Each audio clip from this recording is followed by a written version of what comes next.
उपकार करा, दुसऱ्याला मदत करा, दुसऱ्याची सेवा करा, हे पुण्य आहे. पाप ते परपीडा, आपल्यापासून काया वाचा मनानं दुसऱ्याला जर पीडा झाली असेल तर ते पाप आहे. आता हे पाप नकळत झालं.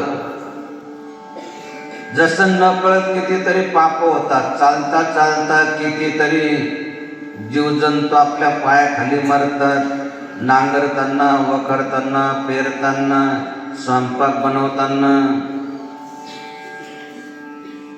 नकळत काही काही पाप होऊन जातात. नकळत दुसऱ्या जीवाला पीडा होऊन जाते.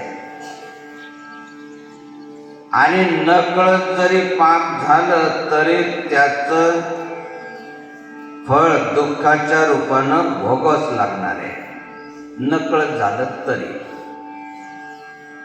जसं नकळत विद्युतला हात लागला, शॉक बसणारच. नकळत जरी अग्नीवर पाय पडला तर चटका बसणारच. नकळत जरी पाप झालं तर त्याचं फळ भोगावंच लागणार.